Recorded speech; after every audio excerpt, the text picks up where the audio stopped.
Bueno, vamos a retomar el plenario de ambas comisiones.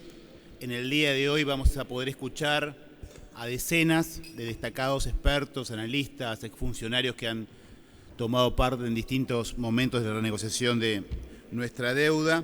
Obviamente los expositores son muchos, así que bueno, a todos ya telefónicamente le pedimos y le sugerimos la máxima brevedad posible y que obviamente también dejen todo el material adicional que puedan crear importante a disposición de ambas comisiones. En primer lugar, le vamos a dar la palabra a José Luis Machinea, por todos conocido, economista por la Universidad Católica Argentina y doctor en Economía por la Universidad de Minnesota. Fue presidente del Banco Central de la República Argentina entre el 86 y el 89 y ministro de Economía de la Nación entre diciembre del 99 y 2001. Se ha desempeñado como consultor del Banco Interamericano de Desarrollo y como secretario ejecutivo de la CEPAL. Doctor, tiene la palabra. ¿Está bien así? Muy bien, buenos días, muchas gracias, señor presidente. Es un gusto estar una vez más en el Senado de la Nación. Y lo que yo voy a hacer es una breve presentación remarcando algunos puntos de la historia reciente de la deuda y la situación en la que nos encontramos hoy día a la luz de la propuesta del gobierno de encontrar una solución definitiva al problema de la deuda. Como ustedes recuerdan, en 2005 se hizo la primera renegociación de la deuda. Eso implicó una quita muy importante, del orden del 65% en esa deuda, lo cual es un porcentaje que está muy por encima del promedio de quitas que hemos observado en las últimas décadas. Una quita que terminó finalmente no siendo tanto, entre otras cosas porque ahí había un bono que estaba relacionado con la variación del producto, y si uno toma esa variación del producto y los distintos bonos, finalmente lo que cobraron los que se acogieron al canje en su momento fue alrededor de, si tenían un capital de 100, de alrededor de algo más de 140.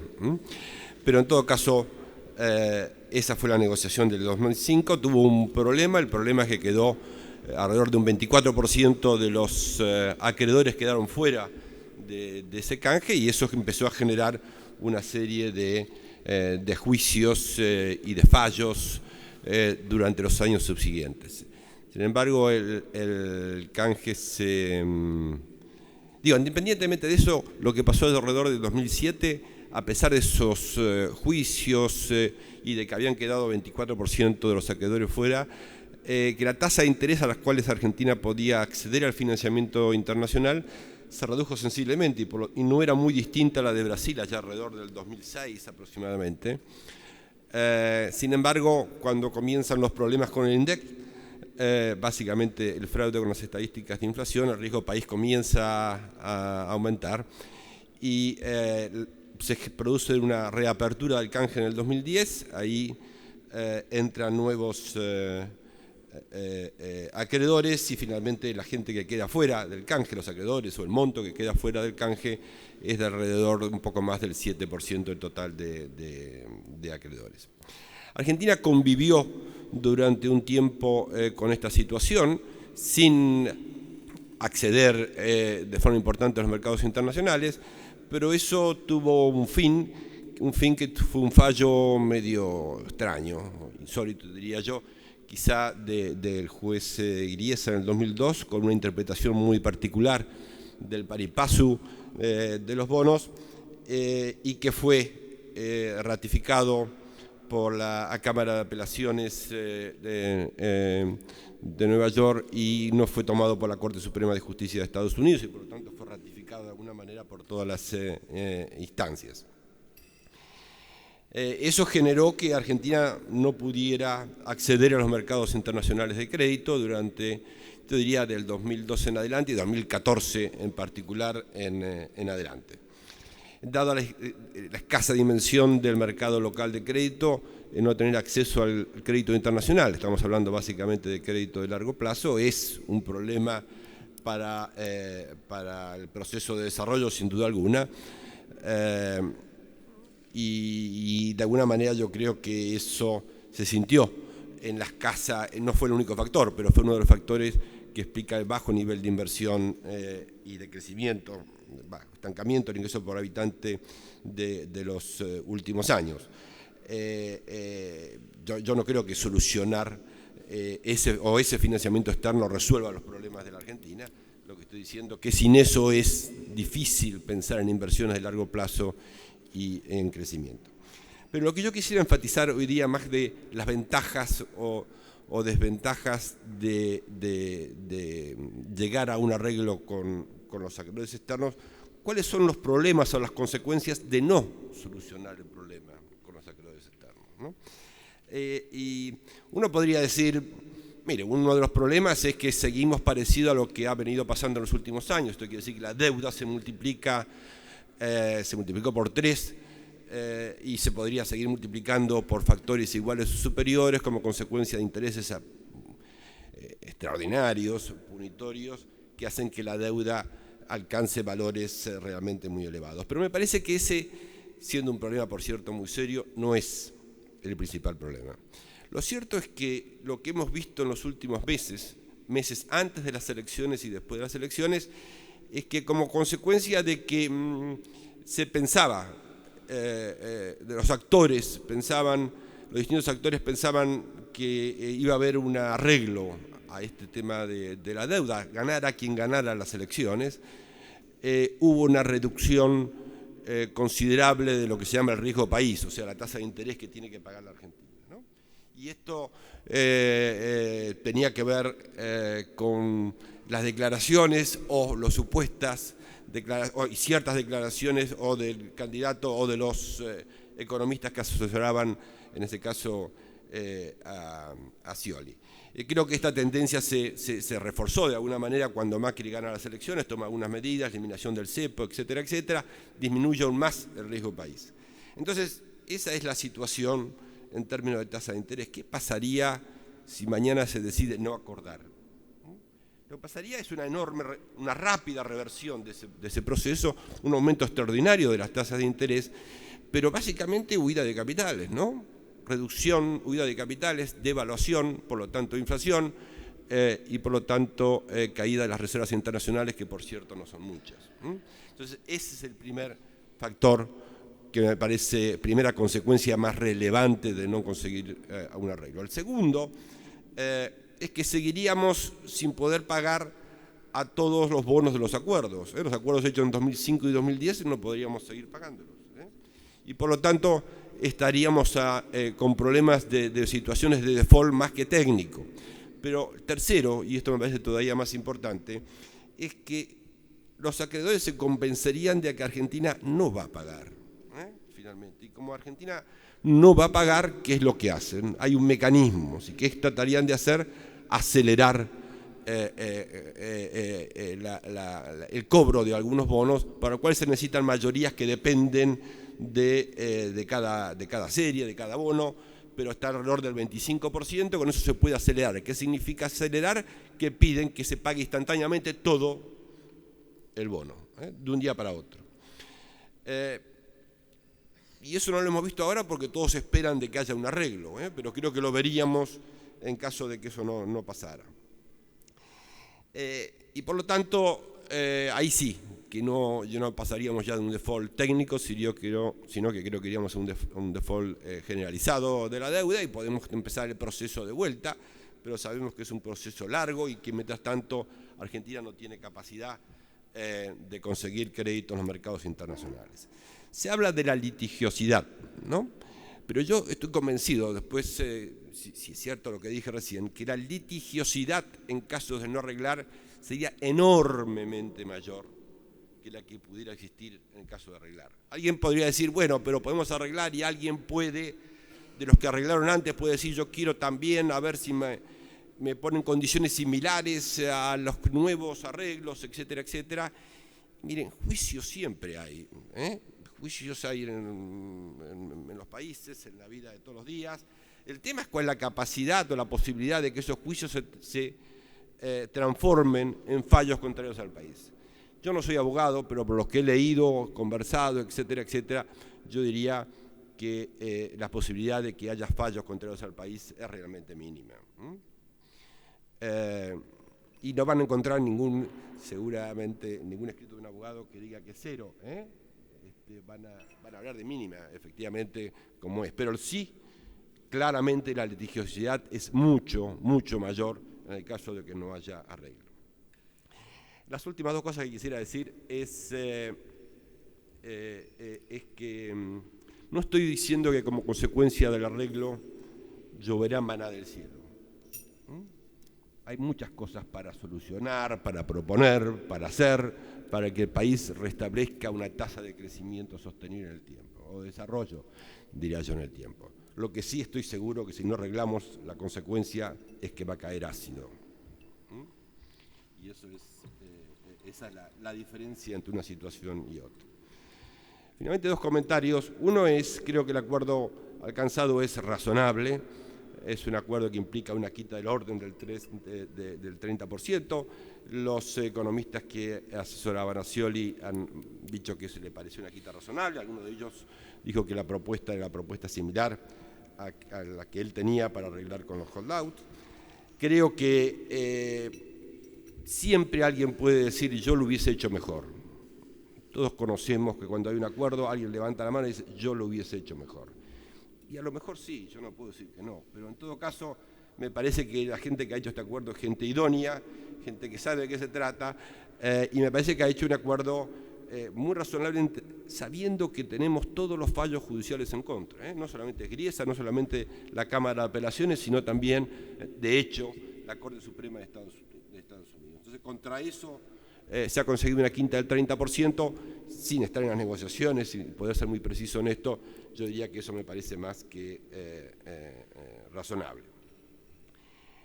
Creo que, por otra parte, que el acuerdo, ahora sí, si bien no es panacea, el acuerdo es fundamental para que Argentina, para dos cosas de la Argentina. Una es para que, para el camino tendiente a solucionar ciertas distorsiones o fuertes distorsiones existentes sea menos ríspido de lo que sería sin financiamiento.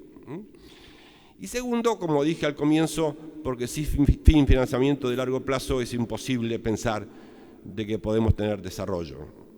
Podemos tenerlo coyunturalmente porque tenemos buenos términos de intercambio por un tiempo y eso nos da un flujo de ingreso adicional, pero estructuralmente, sin financiamiento a largo plazo, es imposible pensar en el desarrollo. Insisto, no es ni por lejos el único factor relevante.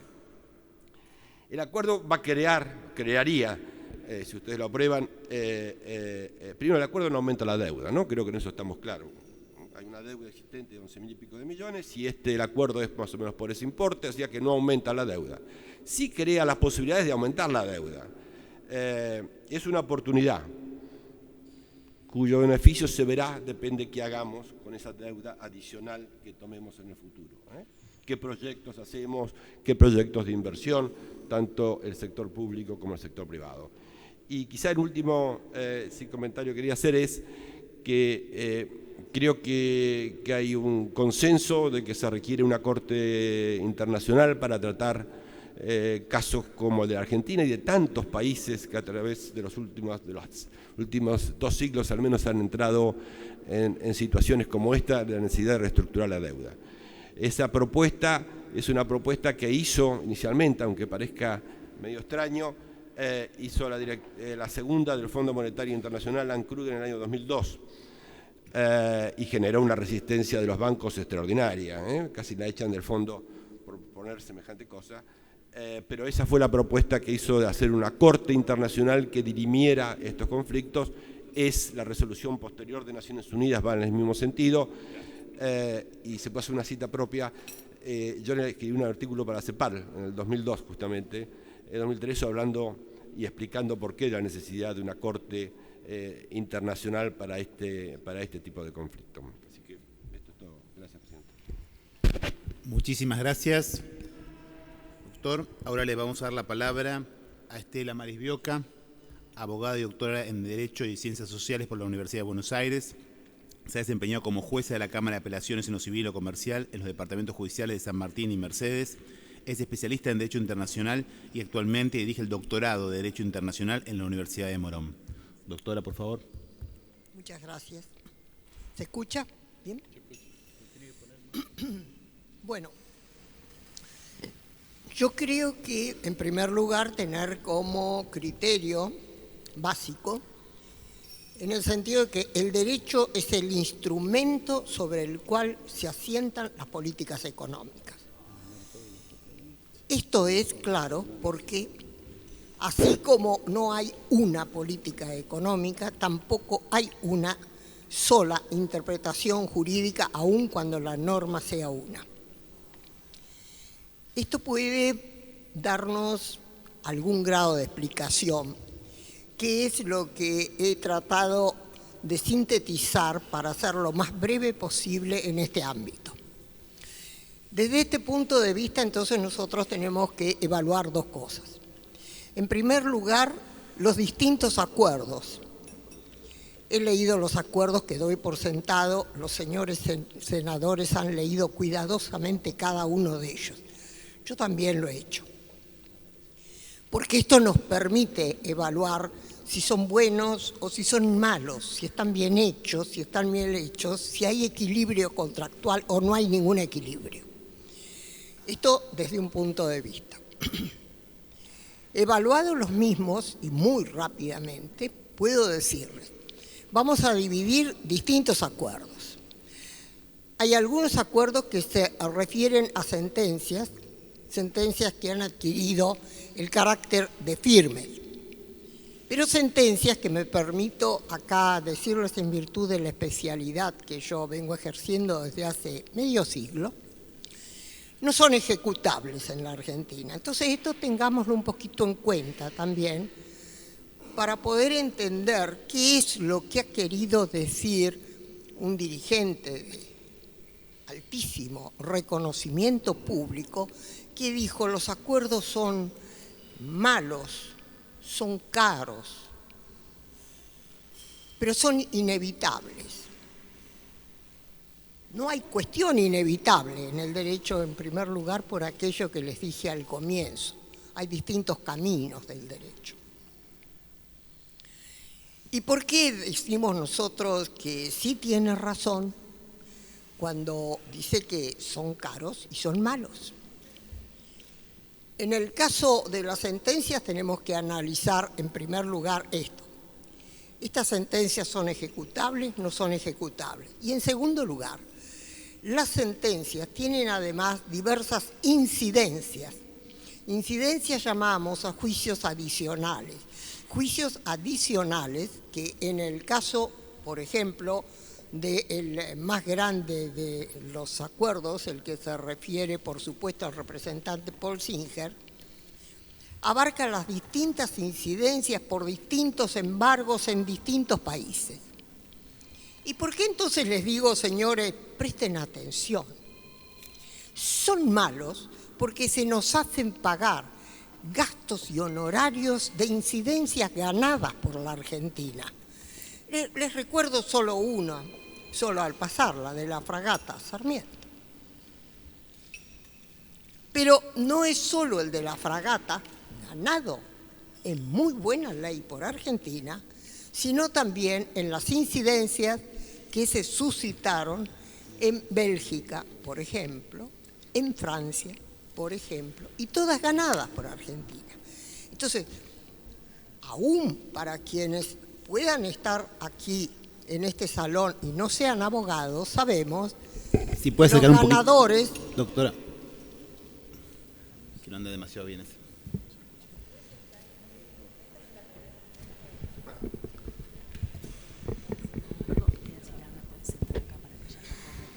que los ganadores no son precisamente los que pagan los honorarios. De manera que esto, ya acá tengo un déficit importantísimo. Vamos muy rápidamente a los otros tipos de acuerdos. Los otros tipos de acuerdos se refieren, uno, a juicios no concluidos, porque en alguna incidencia procesal quedaron trabados, el caso en general de los de Ciadi. Entonces acá no tratemos de engañarnos a nosotros mismos, no nos estamos refiriendo a sentencias. Lo que se está haciendo es allanando a las demandas, ¿sí? Y nos allanamos a las demandas pagando, además de plus compensatorios, gastos honorarios y gastos administrativos, a más de intereses. Entonces, acá yo ya tengo que prestar más atención, porque es un allanamiento directo. Y luego tenemos algunos que son simplemente agregados a posteriori con el intento de acoplarse a algunas de las sentencias ya dictadas. Y en todos ocurre lo mismo. Se van a pagar plus, se van a pagar intereses, se van a pagar honorarios y lo novedoso, digamos en casi todos ellos, se van a pagar los gastos administrativos. Los gastos administrativos. De manera que acá ya tenemos un análisis meramente de los contratos. Esto es un aspecto. Y estos son los acuerdos, obviamente sí, facultad del Ejecutivo de negociar, pero que esa facultad constitucional exclusiva del Congreso de resolver estos temas. De manera que acá está la responsabilidad. Se podrá o no cuestionar, pero acá está la responsabilidad. Sigamos ahora evaluando otra cuestión interesante. Estos son los acuerdos, y para no fatigarlos demasiado a ustedes, voy a pasar al otro aspecto. El aspecto general es la ley por la cual se aprueban los acuerdos. La ley por la cual se aprueban estos acuerdos, además de haber hecho algunas incorporaciones, queda claro que están totalmente condicionados, con plazo, con fecha, impuesta por un juez extranjero. ¿Es malo esto? No. Solo que cada país tiene que saber cuál es su límite de soportar que se avance sobre sus propias decisiones. No es más que esto. Es más o menos simple. Pero la ley, ¿qué es lo que está aprobando?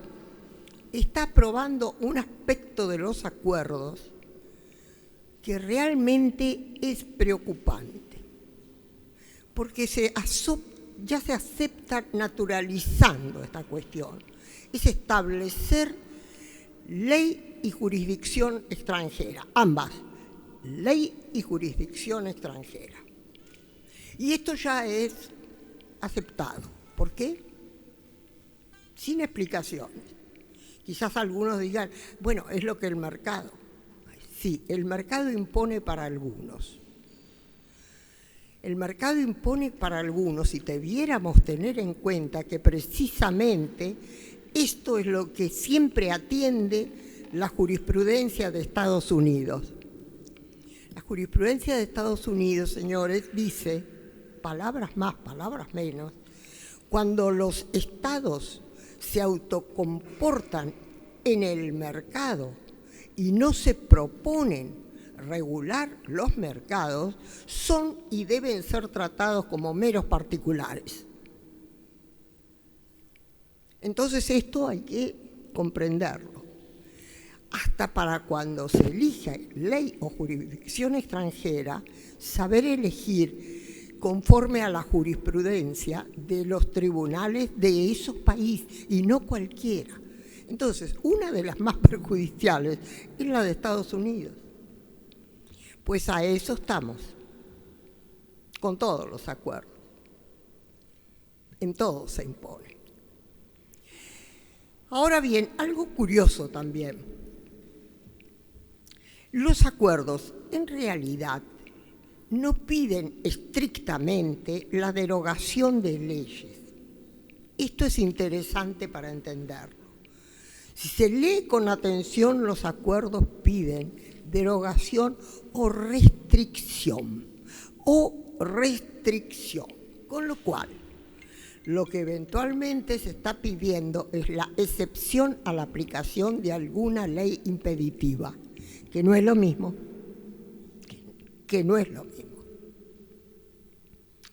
Sigamos entonces con el de esta ley. Esta ley, al mismo tiempo, establece cuestiones que son distintas conforme los requerimientos que el Congreso pueda entender en algún momento muy conveniente. Por ejemplo, digamos si el Congreso entiende que es muy conveniente concluir con los juicios que estén en el CIADI, con los juicios que estén en los tribunales de Estados Unidos, con los MeToo. Bueno, supongamos todo eso. Bien. Podrían resolver pagarlo. Pagar eso. Readecuando. No haciendo los allanamientos que se han hecho. Pero hay un segundo punto. Y el segundo punto es el que les dije. Seamos en esto concretos, muy concretos, digamos toda la verdad. Y es, ¿hace falta abrir el endeudamiento permanente, como ya se conoció en la Argentina en alguna otra época, y que yo no voy a hacer referencia, pero todos ustedes saben cuándo? ¿Es imprescindible esto? No lo es. Aun cuando se resuelva pagar. Pero no. Por eso digo, seamos concretos. Porque el derecho es el sustento de una política económica. Entonces digamos, vamos a adoptar tal política económica y en tal política económica es absolutamente imprescindible que haya endeudamiento, más endeudamiento y sobreendeudamiento. Ah, esto es otro cantar. Y entonces sí está muy bien la ley. Y entonces está bien la ley. Porque este endeudamiento, sobreendeudamiento y endeudamiento que ya conoció el país, trae aparejado consecuencias económicas que casi es un disparate. Me permita yo señalarle acá a economistas tan prestigiosos que están en la mesa y, por cierto, a los tan preparados en tantas ciencias como es la diversidad de los senadores acá presentes, incluso los ausentes. Pero el tema, señores, es que las consecuencias las va a soportar realmente la nación, no un gobierno determinado, la nación. Y ya lo conocemos. Y conocemos otras naciones, porque la historia también hay que tomarla en consideración, la historia de otros pueblos. Deuda sobre deuda sobre deuda. Y después para pagar la deuda hay que ajustar y ajustar y ajustar otra vez y volver a ajustar. ¿A quién? Y para después llegar a un punto de no retorno donde esperemos que nuevamente alguna oleada o moda pueda decir, vamos otra vez a modificar esto. Y así sucesivamente retrasamos y retrasamos muchas cuestiones. Por eso digo, es muy complejo seguir sosteniendo que esto es bueno. Está fuera de la lógica decir que esto es inevitable. No, se puede pagar. Lo que es inevitable es endeudar y endeudar y endeudar y creer que esto es beneficioso.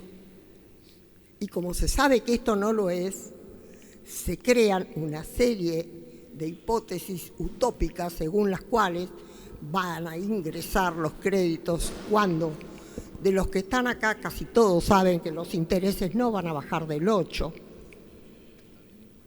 que puede ser que estén en el 8,5, pero no van a bajar.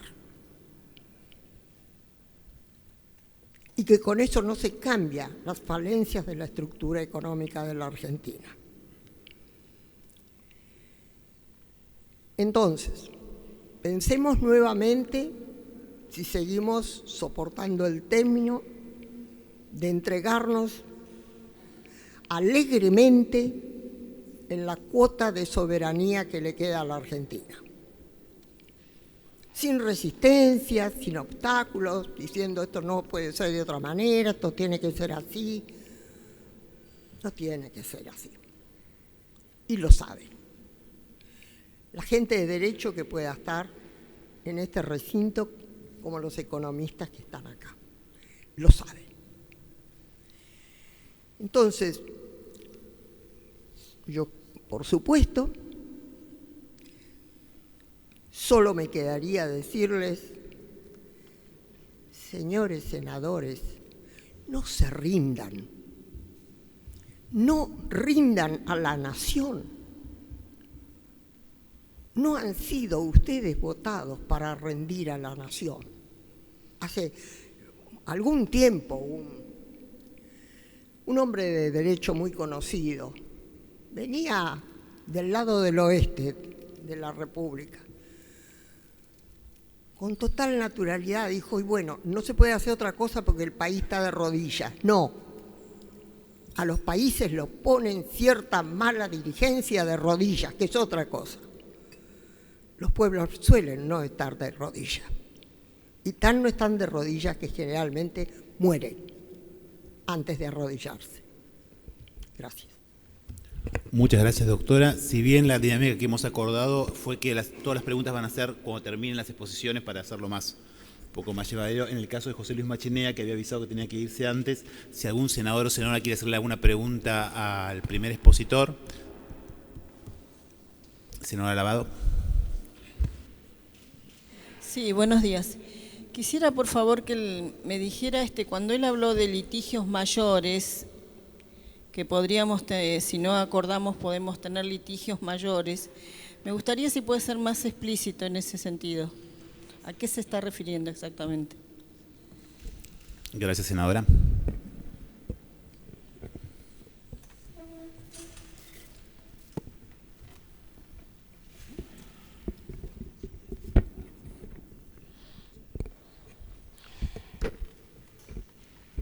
Gracias, senadora.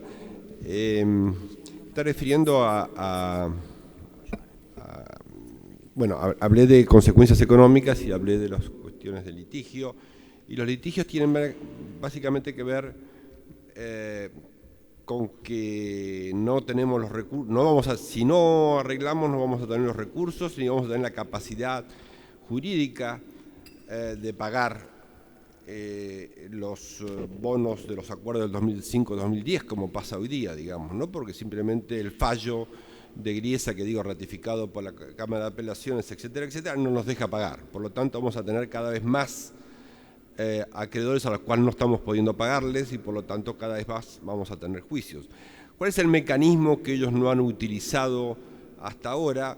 Es un mecanismo que está en todas esas bonos que hemos emitido en el 2005, en el 2010, que es la posibilidad de aceleración.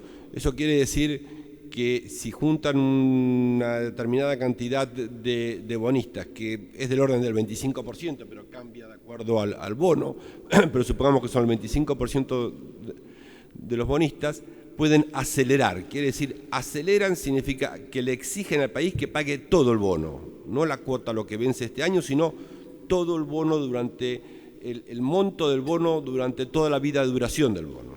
O sea, si el bono paga 100 por mes y tiene por 10 años, le piden que pague los 1000. Y como es casi imposible hacer eso, lo que ahí sí entramos es una situación de default generalizado. O si Argentina intenta hacer eso, por más que tuviera la plata para hacer eso, cosa que no va a tener, porque no accede al financiamiento, no nos van a dejar pagar, porque existe por otro lado el fallo de Griesa y el de la Cámara de Apelaciones, y por lo tanto lo que vamos a tener es mayor litigiosidad, porque vamos a estar en una situación de default generalizado, con nuevos juicios asociados a estas cláusulas de aceleración que son claramente causas que están en los bonos, ¿no? En todos los bonos que hemos emitido. Gracias, senadora Jiménez. Gracias, muy buenos días a todos, a todas. Doctor Machinea, un placer conocerlo en persona. Sobre su respuesta actual, el artículo 4 de la Ley 26.886 establece ya del 2013, en función de la del 2009 y la del 2004, que los tenedores de títulos públicos que fueran elegibles para el canje dispuesto desde el 2004 en el decreto 1735 y sus normas complementarias, que deseen de participar de cualquier operación de reestructuración que se realice en el marco de lo dispuesto en la presente ley, deberán renunciar a todos los derechos que les corresponden en virtud de los referidos títulos, inclusive aquellos derechos que hubieran sido reconocidos de cualquier sentencia judicial o administrativa, laudo arbitral y decisión de cualquier otra autoridad, y renunciar y liberar a la República Argentina de cualquier acción judicial, administrativa o arbitral o de cualquier otro tipo iniciada o que pudiera iniciarse en el futuro con relación a los referidos títulos y o a las obligaciones de la República Argentina que surjan de los mismos, incluyendo cualquier acción destinada a percibir servicios de capital o intereses de dichos títulos. Prohíbese efectuar a los tenedores de deuda pública que hubieran iniciado acciones judiciales, administrativas y arbitrales o cualquier otro tipo, un trato más favorable que aquellos que no lo hubieran hecho. La pregunta es, ¿en qué contexto sale esa respuesta de acelerar los tenedores de bonos el 25% en la cobra total si ya renunciaron a sus derechos de llevar adelante cualquier denuncia judicial según lo establecido en el artículo 4 de la última ley, la 26.886 del septiembre del 2013? Gracias, senadora. Gracias, senadora. Mire, no tendría que ver la ley, pero digo, si es una ley, como entiendo que es una ley argentina, acá estamos, Argentina ha cedido su soberanía en este aspecto a la jurisdicción de Estados Unidos, ¿no? Es lo que dicen los bonos que le hemos entregado a los bonistas, dicen que se puede acelerar. Si sacamos una ley posterior y le decimos 5 años más tarde, mire, no pueden acelerar, digamos, lo que tiene, creo yo, no soy abogado, así que pero usted disculpe si yo estoy cometiendo un error, pero si entregamos un bono y 5 años más tarde dijimos el bono que le entregamos hay una cláusula que no sirve, me parece que lo que es relevante es lo que dice el bono y por lo tanto la jurisdicción a la cual apelamos en su momento cuando se emitió el bono. No veo cómo puede ser de otra manera. O si no, podemos sacar una ley mañana diciendo que todo queda derogado, pero... Para una aclaración, doctor. Sí, perdóneme. Es la misma, ese articulado está en todos los canjes de la deuda llevados adelante desde el año 2004 en el decreto 1735. No es una sola ley, son todas las leyes de canje de deuda y reestructuración de deuda que se hicieron en la República Argentina y está puesto en el dictamen de mayoría que se votó la semana pasada. Por eso, sobre su argumentación de que podría acelerarse si no lleváramos adelante esta ley, le pregunto desde su conocimiento si esto tiene que ver, porque es todo el articulado concreto igual y ya renunciaron en el 2004, renunciaron en el 2005, en el 2007, en el 2009, en el 2011, en el 2013. Gracias, senadora. El senador Rosas pide una aclaración. Sí. ¿Para la pregunta? No, yo creo que acá estamos en... Yo siempre esto lo remarco, porque me parece que tenemos que tener un nivel de análisis y también un nivel de inteligencia por encima del barullo mediático comunicacional que tiene este debate o este tema, que para el conjunto, para los sectores mayoritarios a lo mejor es un debate para entendidos, pero acá tenemos que analizar el tema con análisis objetivo, con frialdad y fundamentalmente con la realidad, que es la única verdad, como decía un general de la Nación. Es cierto lo que dice la senadora Jiménez. Es cierto que además el conjunto de la deuda externa argentina tiene como condición o precondición la cesión de jurisdicción, especialmente si analizamos la década del 90, la etapa posterior también del doctor de la Rúa, de la cual el doctor Machinea fue ministro, con blindaje, megacanje, que son operaciones dentro del marco del endeudamiento que tenía en la Argentina, que terminó en un proceso doloroso y que luego se continuó con las reestructuraciones 2005-2010 que ya tenían cedida la jurisdicción. O sea que acá partimos de cesión de jurisdicción con carácter previo, con acumulación de deuda de gobiernos anteriores que nuestro gobierno en los últimos 12 años se tuvo que hacer. Ahora, yo quiero decirles lo que opino sobre el tema, y además que es un tema que no lo menciona expresamente ninguno de los economistas que hemos escuchado. Yo comparto la visión que tiene el ministro Machinea, que puede haber aceleración de deuda sobre la masa más importante de la reestructuración realizada en los últimos 12 años. El 92% de los acreedores argentinos que entraron creyendo en el país pueden acelerar la deuda, doctor Machinea. ¿Pero sabe por qué la pueden acelerar? Porque hace un año y 9 meses, la medida cautelar interpuesta por el juez Griesa, ratificada por la Cámara y no aceptada la apelación en el marco del proceso judicial americano por la Corte Americana, ratificó una medida que le impide a la Argentina poder pagarle a los bonistas reestructurados en el Banco de Nueva York. Y el esfuerzo realizado por el gobierno argentino, el remedio que el gobierno argentino con la presidenta en su momento planteó como la ley de pago soberano, no fue aceptada por los acreedores. Si uno analiza quién vino a Buenos Aires a someterse a la jurisdicción del Banco Nación para poder cobrar, porque además la plata se depositaba en el Banco Nación, nadie vino. Absolutamente es insignificante. No aceptaron, nadie quiere cambiar la jurisdicción de Nueva York, que es una jurisdicción segura, por la cultura judicial americana, por el sistema americano que tiene un valor muy central, el pacto y los compromisos contractuales y fundamentalmente el valor del derecho a la propiedad que viene desde la época del Mayflower. Entonces, hablemos con precisión. El riesgo de la aceleración está que nadie lo explicó tampoco en el debate en la Cámara de Diputados, porque el camino del infierno siempre está abonado por buenas intenciones, por las mejores buenas intenciones.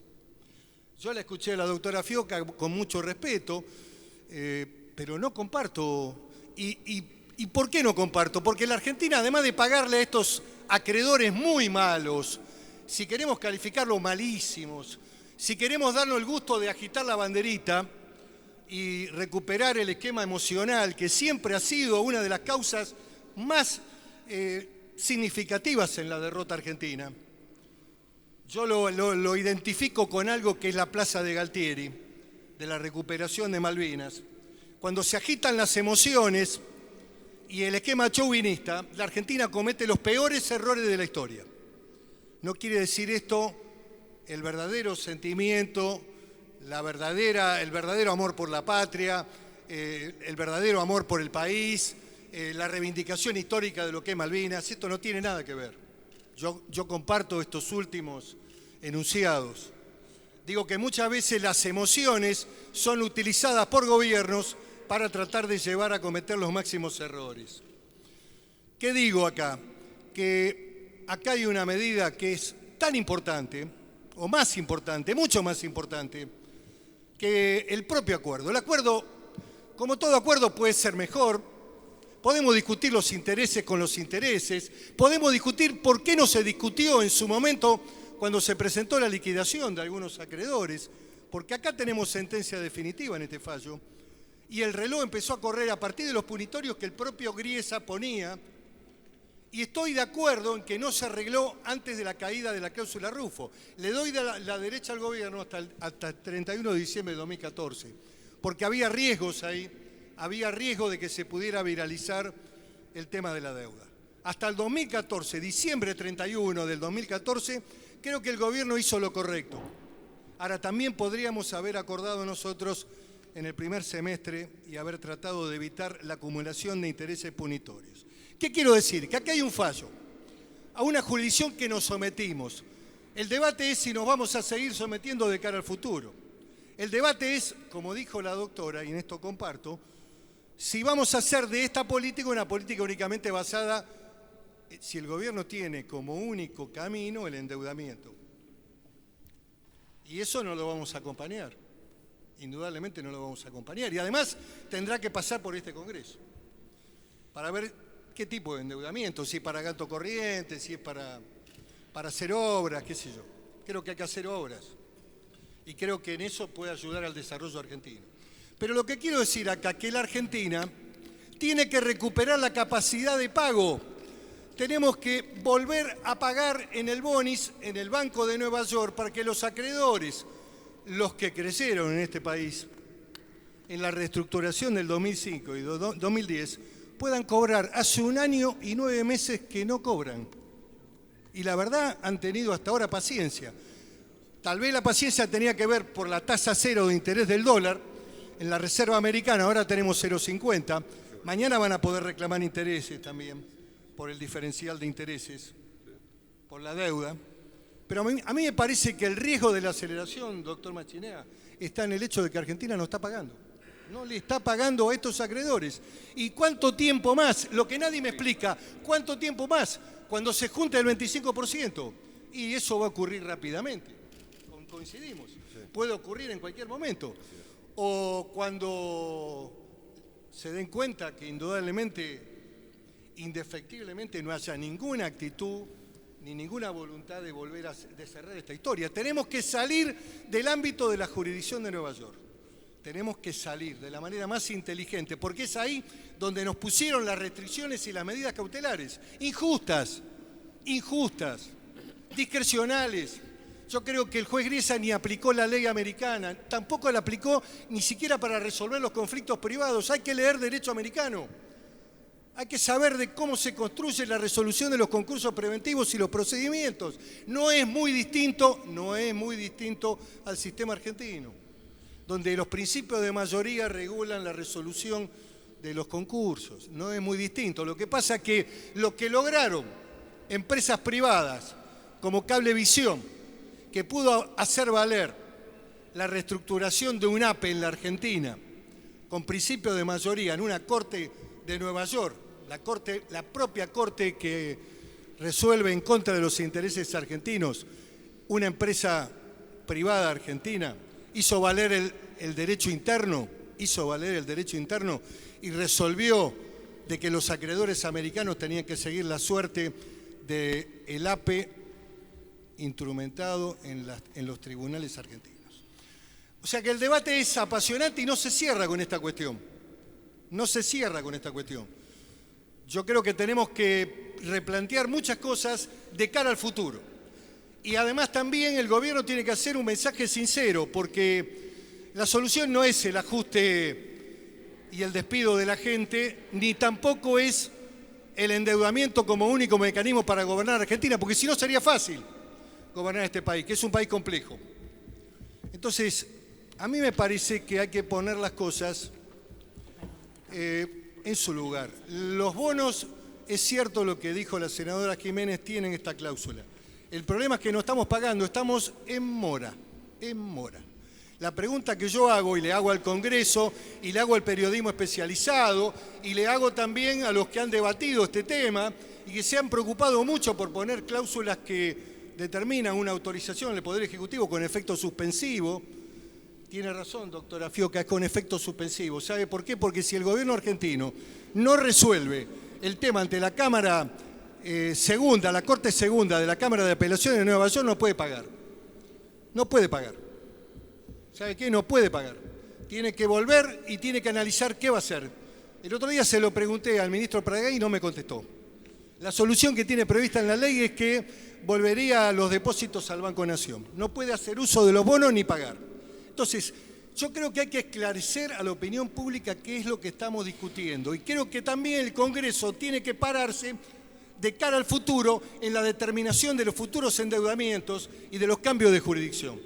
El pasado ya lo tenemos hecho, todos hemos sido parte. Es como cuando debatimos la ley, la deuda externa argentina. ¿Quién no comparte el proceso de endeudamiento? Hablaba un ministro el otro día por televisión. Hablaba como si no tuviera nada que ver. Había sido presidente del Banco Central en 1980 y había hecho pública la deuda privada de un montón de empresarios argentinos. Un montón de empresarios que hoy no lo están acompañando al gobierno como debían, que han disparado los precios, que han levantado el proceso inflacionario y que miran solamente su interés. Entonces, yo creo, presidente, que el debate hay que ponerlo en su debido lugar. En su debido lugar. El riesgo de aceleración de la masa más importante que dispararía la deuda externa argentina a más de 500.000 millones es el riesgo de no seguir pagando. El riesgo de no seguir pagando a los bonistas, a esos hombres y mujeres de distintas partes del mundo, algunas empresas que confiaron en la reestructuración que llevó adelante el presidente Kirchner en el 2005 y que llevó adelante luego la presidenta en el 2010.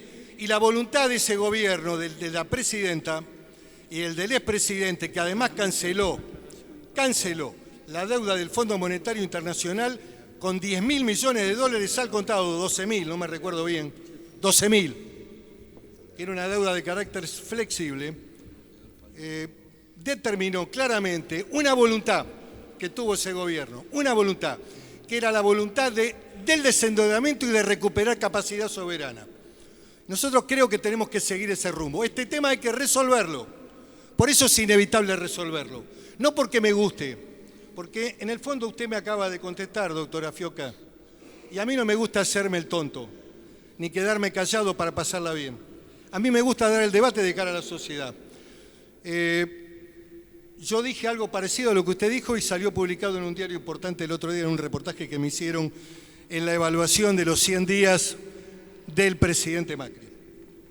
Y dije que lógicamente no me gustaba el acuerdo, que se podrían haber peleado otro tipo de intereses, de pagos, de punitorios, pero que era inevitable para la Argentina resolver este problema, porque el riesgo es la viralización de la deuda del 92% de los acreedores, y eso sí coloca al país en una situación realmente dramática.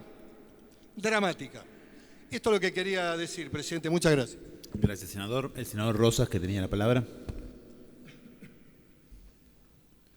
Y les pregunto si quieren hacer alguna referencia más al doctor Macchinetti, que se tiene que ir.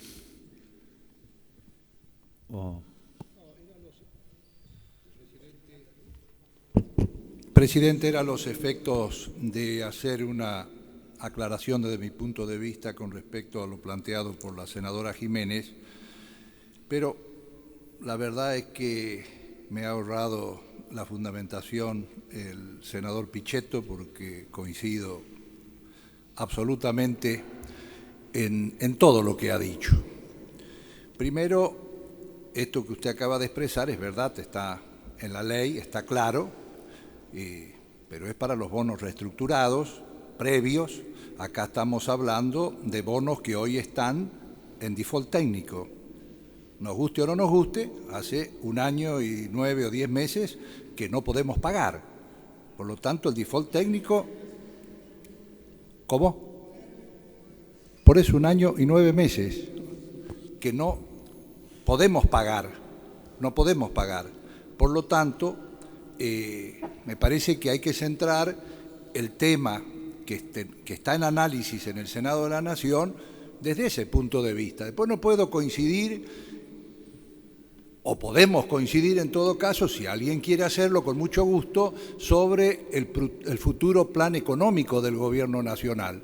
Pero hablar hoy acá de que arreglar con los holdados o con los buitres o con esos acreedores nefastos del mundo financiero internacional, como quieran llamarlo, que estemos hablando de que esto significa endeudamiento, más endeudamiento, más endeudamiento, más endeudamiento, la verdad que a mí como senador para tratar este tema me parece incorrecto. Yo no estoy entregando soberanía como senador de la Nación. ¿Cuál es decir que este es un gran arreglo? De ningún modo. Decir que esta es una gran victoria argentina porque cerremos este capítulo, tampoco lo coincido. Decir que porque paguemos a los holdouts al otro día va a llover dólares y van a venir inversiones de todo el mundo corriendo, haciendo cola, tampoco lo digo. Ahora, me parece que la otra actitud de decir sigamos como estamos, para no entregar soberanía, la verdad que no puedo coincidir como senador de la Nación o como ciudadano argentino, porque el camino de no arreglo, ese es el peor de todos. Ahora, que haya opiniones distintas, que se podía arreglar mejor o peor o de otra manera, bueno, en esto tenemos que coincidir, que hay opiniones distintas. Ahora, la cláusula Rufo terminó en diciembre del 2014, estamos en marzo del 2016. Bueno, yo pregunto si había otras alternativas, que había una ley que prohibía que el gobierno anterior pudiera avanzar en el arreglo, o si había arreglos, opciones mejores se la hicieran. No, seguramente no lo pudieron hacer, seguramente no encontraron el camino adecuado.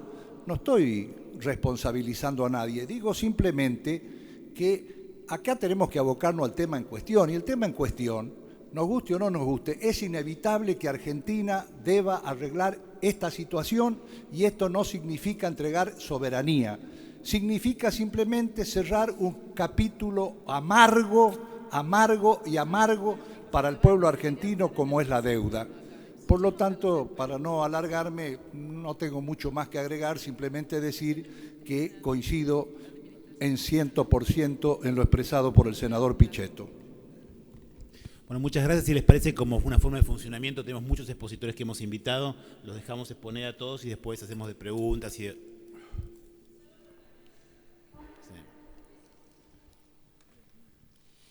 En primer lugar, me parece muy bien que se expresen argumentando políticamente sus posiciones. Yo lo único que hice es preguntarle al doctor Machinea sobre el tema de la aceleración de los bonos, si eran de los actuales, y en realidad para darle pie para la explicación que después dio el doctor Pichetto y no para otra cosa. Porque por lo menos desde este lado de la mesa y a esta distancia se escuchó que le estaba hablando, se entendió que le estaba hablando de la aceleración de los futuros, no de los anteriores. Por eso justamente volví a preguntar. Y después del otro, bueno, vamos a seguir escuchando, porque lo bueno es que lo diga el especialista consultado, porque por ahí se tiñe mucho nuestras miradas o posiciones políticas a partir de nuestra condición de senadores. Por eso quería que lo conteste él, ni el senador Pichetto, ni el senador Rojas, sino el especialista consultado. Gracias, señor presidente. No, le agradezco mucho, pero bueno, los senadores tienen prioridad, digamos, y la verdad que yo no podría haberlo dicho tan bien posiblemente como lo dijo el senador Pichetto ni el senador Rosas, ¿no? Y toda mi exposición lo que trataba de decir es cuáles serían las consecuencias, no cuáles serían los beneficios, no cuál sería hablan del maná, que yo vería maná si arreglamos, sino de cuáles serían las consecuencias básicamente de no arreglar. Y uno de esos de no arreglar es la aceleración, y quizás me expresé mal, pero estoy hablando de los bonos existentes, pero ellos dos lo han dicho mucho mejor que yo, así que no tengo nada que agregar. Gracias, senadora. Le agradecemos su presencia y le damos la